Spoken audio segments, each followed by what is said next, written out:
Hello and welcome to Auto Shenanigans. How the devil are you? Have you had a good week? My name is John. Thank you very much for joining me for another exciting Great British road journey.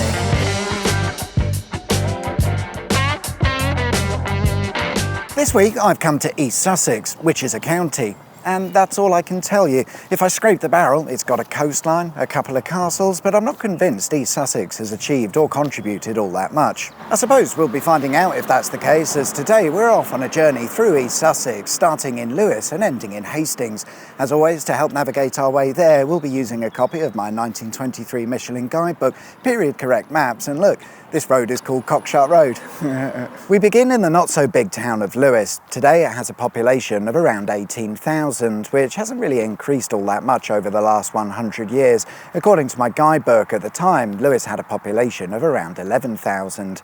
Lewes can trace its roots as far back as the medieval times, and indeed my guidebook suggests several interesting or historical structures and places for us to visit. A short walk from Cockshut Road, which also features in my guidebook by the way, we find what my guidebook refers to as St Pancras Priory. Today it's known as Lewes Priory, but it's the same thing. It's believed to have been built in the late 1000s and it operated, if that's the term, up until around 1537, at which point King Henry VIII said, nah, we don't need any of these monasteries or priories anymore, and set about demolishing them all. Although he's done a pretty job of that because there's still plenty of ruined or abandoned structures left over to explore. In 1845, the Brighton, Lewes and Hastings Railway would come along, having decided that the ancient ruins were the perfect place to run their railway, so the site was cut into two halves. Not long after the railway's construction, the land to the north of the railway was purchased by a chap called John Blaker.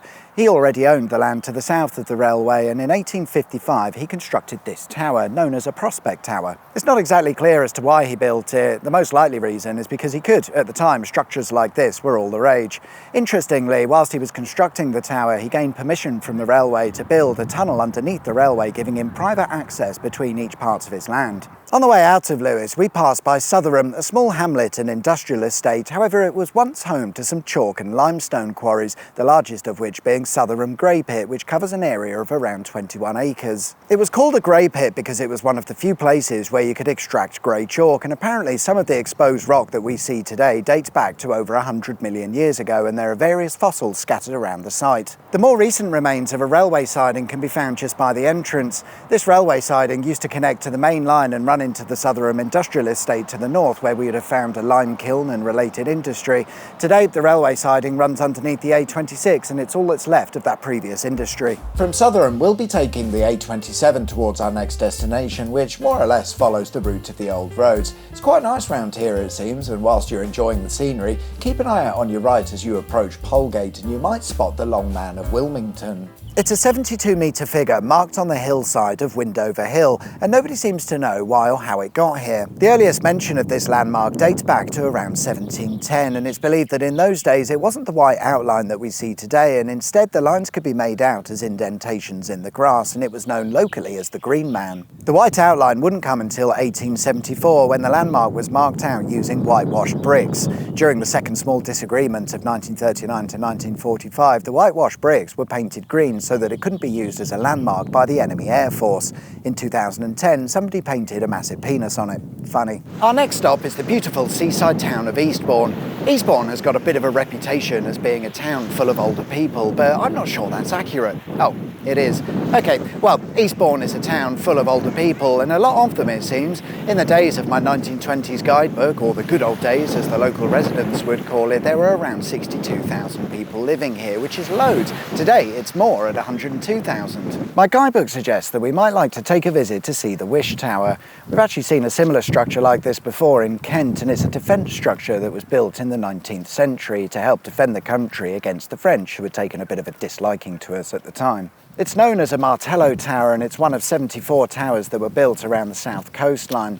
The problem was, by the time they built the one here at Eastbourne, any threat of invasion had gone, so the tower ended up being put to other uses by the Coast Guard. Of course, when the first and second small disagreements came around, the tower was put back into defence mode with the installation of some massive guns. It was nearly demolished in the 1950s to make way for a sun lounge, whatever that is. However, this plan was met with fierce opposition by locals, resulting in the tower becoming a scheduled ancient monument. Today, the tower is run by a group of individuals who are dedicated to keeping the tower open to the public, and on certain days they run free tours, relying on donations to keep the lights on. Another suggestion from the guidebook is a visit to Beachy Head, where we find another structure keeping the lights on, and it's Beachy Head Lighthouse, a distinctive building with its red top and stripe. Interestingly, it wasn't always this colour. They used to be black. The colour was altered in the 1950s, 48 years after its construction. It was built to replace the nearby Bellatout Lighthouse that had been operational for nearly 70 years, but its location on top of the cliff top was flawed because its light kept getting obscured by thick sea fog. Beachy Head Lighthouse was built offshore and at sea level to avoid this problem, and it's still operational today, so I'm guessing their plan worked nicely. Time to get on with the journey, and we need to mission our way across Eastbourne so that we can pick up the A259, which will take us to our next destination. However, on the way we'll pass through the small village of Pevensey, which remarkably features in my guidebook, so let's make a quick stop. My guidebook mentions Pevensey Town Hall and Lockup, which is this building found on the High Street. It's certainly an old structure, perhaps dating back to the medieval times, but in the 19th century it was remodeled into the building that we see today. What makes this interesting is that when it was in use, it was the smallest and oldest town hall in England. This tiny village even has its own castle, Pevensey Castle, obviously.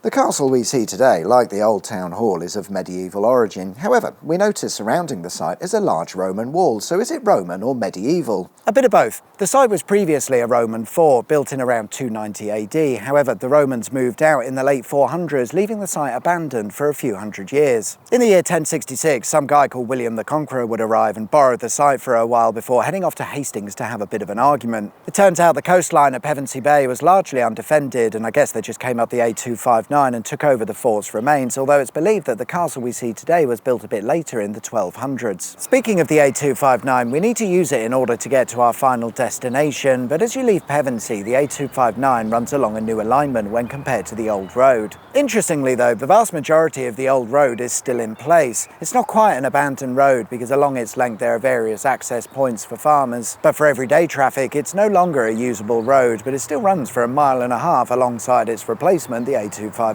Our final destination is the town of Hastings, perhaps most well known because of the Battle of Hastings that occurred in 1066, except it's believed that the location of the battle was several miles from here and not actually in Hastings. My guidebook suggests we might like to check out Hastings Pier, but there's a bit of a problem. Sure, the pier exists, but in 2024 it's not quite the exciting proposition that it would have been in the 1920s when my guidebook was published. In those days we'd have found a 2,000-seater pavilion theatre, which in later years would go on to host small local bands like the Rolling Stones and Jimi Hendrix, and apparently this venue is where founding member Syd Barrett played his last show with Pink Floyd. And then it all burned down in 2010 in a mysterious fire, having lost money for years. Strange how that happens. Still, in 2016, under new ownership, the pier would reopen following several millions of pounds worth of restoration, but it's a shadow of its former self, and I'd say it's more of a wooden platform than a seaside town pier. And there we are then guys, that's all we've got time for this week. Thanks very much for watching, I hope you liked the video. If you did, there's of course a button specifically for that, and if you haven't subscribed already, please consider doing so. That would be wicked sweet, awesome. Enjoy the rest of your week, whatever it is you get up to. My name's John, you've been watching Auto Shenanigans, and I'll see you guys next time for another exciting Great British Road Journey. Till then, take care, bye-bye. Can you even see me? I'm not sure you can.